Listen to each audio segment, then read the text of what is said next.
әлеуметтік көмекке қарап отырмай, біреу болса да талпынсын, жұмыс істесін. Ешкім жұмыс істемейтін семьяда тәрбиеленген бала қандай тәрбиеленіп шығады.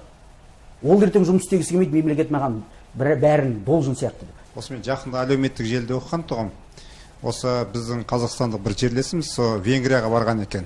Барғаннан кейін, бір айдан кейін сол әлеуметтік ненің қызметкері келіп, сіздерге балаңызға осындай бізден осындай ай сайын болады деп өздері әкеп беріп тұр дейді.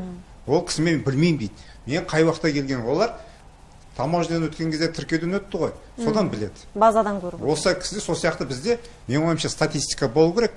Жаңа кісінің айтып отқандай көп кісі білмейді. Біз енді сұрап бармасақ бермейді ғой. Біз өзіміз баруымыз керек, сұрауымыз керекпіз, тапсыру керекпіз. Сондықтан мен құжаттармен жүгіру керекпіз. Сіздердің мысалы нелеріңіз осындай статистика болса, мысалы 4 бала, 5 бала, солармен жүйелерде болады, әлі жүйеленбеген ғой. Оларды жинап немесе барып айтып соларға түсіндіріп отыру керек деп ойлаймын. Негізі мен ойлаймын, осы көпбалалы аналардан жалпы депутатқа, қалаға болсын, бірінші сол баланың алдында жауапкершілік ата-анада болу керек деп ойлаймын. Қарасаңыздар, жалғыз басты аналар көп. Ер адамдар жауапкершіліктен қашып жатыр.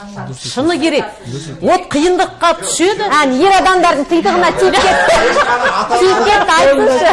Бізде Қазақстан Республикасында егер әлеуметтік жағдай дұрыс болса, экономика дұрыс болса, айтып отқан көп нәрсе болмас еді. Әлеуметтанушы, Айдос мырза.